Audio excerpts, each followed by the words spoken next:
Hey guys, welcome to the channel. Today we're going to talk about the sawmill. We just crossed over 200 hours on this mill, so I thought I'd take a video to talk about the things I've learned after running this thing for about a year and a half in the first 200 hours. Now this video is just going to be about the sawmill. Usually this channel is about our homestead in North Idaho that we have plenty of other videos about. Please feel free to go different places on the channel and look at all that content. We're building some interesting things. We've got some animals. Our family's really excited about the homestead, but today is just about the sawmill. So what I wanted to do in this video was just run through the things that I've learned over the last year and a half running this mill, some minor modifications that I've made to it, the repairs that I've made and the experience I've had with the company, and just some good ideas of things that we did to set up our mill that I think will really help you out.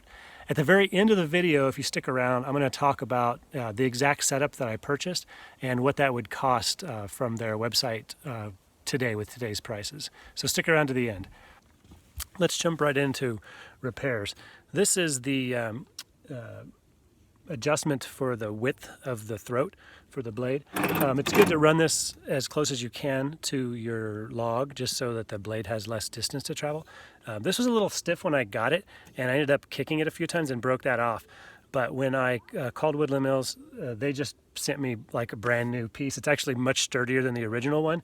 And at the same time, they sent me a new handle for the crank up here.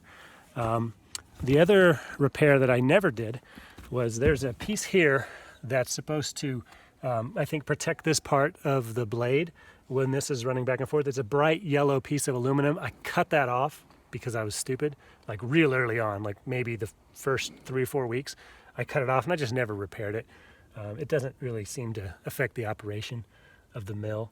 I did repair the ripcord, put a new ripcord on there, maybe 50 hours in, and I learned that I was kind of pulling it at a weird angle, and so I had to put a new ripcord on there, which is not that uncommon for a pull start engine that I use a lot. Let's talk about the just pieces that you have to replace at times. Of course, the mill has blades that wear out, and especially if you kind of mill through dirty logs and lots of bark, you're going to wear out your blades pretty quick. I think in general, I get about 5 to 7 hours on a blade. So I've gone through a lot of blades in the last year and a half. But it obviously that's just part and parcel of running a sawmill. You can do things to mitigate that, but I've run through a lot of blades. So this pulley, this tensioner pulley, I've had to adjust the tension a few times because this belt wears out. This is the main drive belt that runs the blade, and I just recently replaced that. I just bought it off the shelf. I didn't buy it from Woodland Mills because they were a few weeks out to ship it. And I just needed it, so I just got it off the shelf. It's a standard-sized notched V-belt. I've also replaced the follower belt. I guess I should say I bought replacements for the follower belt. I haven't put them on yet. And same thing, I just got those right off the shelf. I can't think of anything else that's broken on the mill. It's really very sturdy machine. I've dropped some logs on it on accident, and it hasn't damaged the track or the bunks at all. The log supports are really sturdy. I don't know what you call them, dogs? I always call them dogs that lock in the log. Those are real tough. Haven't worn those out yet. The machine is really, it's really tough. So let's move on to just modifications. I haven't done much, but there's a few things that I didn't like about the mill when I got it. The number one thing is this pull start. When it came, the pull start exited on this side. And the way you start it is, you're supposed to hold down the throttle and then give that thing a yank. Well, it was all the way over to the other side. And so I just flipped it over. You'll see here. All I did was flip this cage over when I was repairing the ripcord. And now I do it all on one side from the right-hand side. It just seems to work so much better. This is a real minor modification, just more of a tip.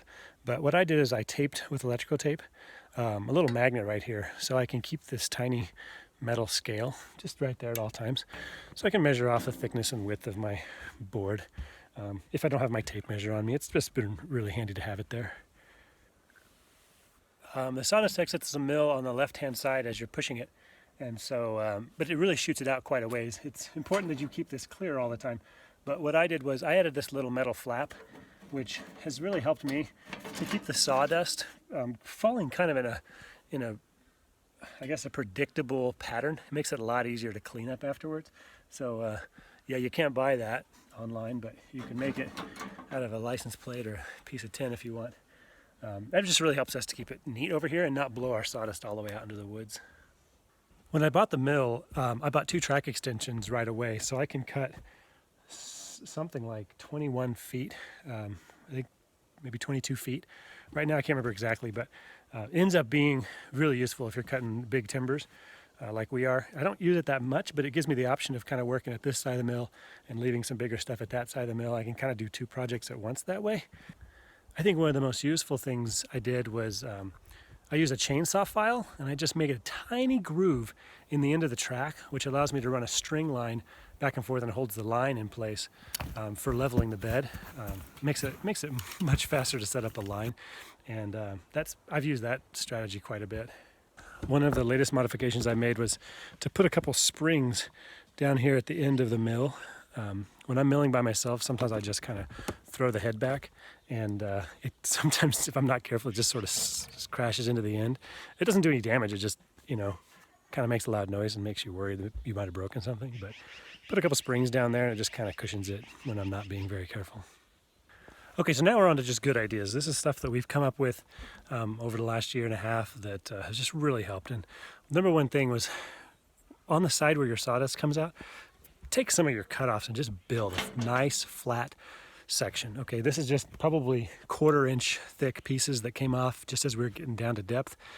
They're squared. We just screwed them down to some boards, and it really, really helps to clean up on the exit side of your sawmill. We reuse all our sawdust, and so we just have a snow shovel sitting here all the time, and it makes a huge difference shoveling that off of the solid deck instead of off the ground, especially if you're going to be milling in the winter like we are, because layers of snow and ice and sawdust, man, it's no fun to clean that up. But with this, it's just a cinch. We scoop it up, throw it in bags, and we use it around the property. It was a little bit of a hard decision because it took a lot of time, but we decided after running the mill for a few months that we really need to raise it up.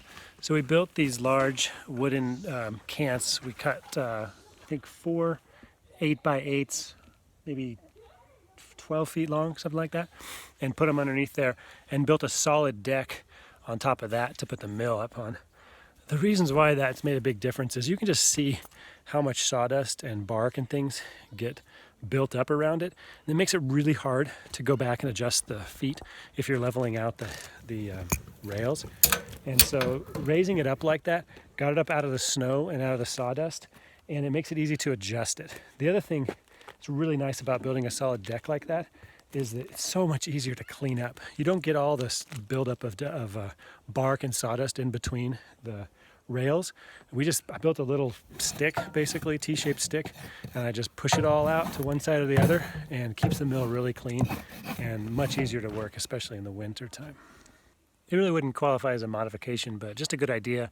At the end of my mill, where I would return the head to after a cut, I have built a little area where we can store all of our log supports. A hammer, a square. I think I stick my cant hook in there from time to time, just to keep it up out of the ground, because the sawdust builds up really fast and you can lose stuff. And then when you're going and cleaning up, you keep running into things that you dropped on the ground. So that's a good idea. Okay, as promised, this is the end of the video, and I was going to talk about my experience with purchasing the sawmill and just the prices. Okay, first of all, Woodland Mills customer support is top notch. Okay, it's a very small company, so you're talking with the same people, whether you're on Facebook or whether you're calling the company 1-800 number. They're fantastic. They'll help you fix things. They'll send you parts super fast. I think I got one piece overnighted, which I didn't even ask for. And so if something is wrong, they'll make it right, and that's just been my experience. I'm not sponsored by them or anything, although they did send me a free hat. I love the product, and I love the company. It's worked out really well for our family. Okay, let's talk about the price. You can today, based on their website, buy the same setup that I got, which is the HM126. It's It's kind of their middle model. 2 track extensions, a cant hook for rolling your logs, a 10-pack of blades. Oh, and I forgot, you can upgrade the motor to a 14 horsepower motor. I spec'd it out this morning. With shipping, it was under $5,000. Come on, guys. I mean, that's a great price. You're going to use this tool a ton. It's going to make a big difference on any building project that you do. Plus, it's a lot of fun. So, highly recommend it. Thanks for checking out this video, this special episode just about the sawmill. Please feel free to subscribe to the channel and push the bell if you're interested in getting notifications when we have new content. See you next time.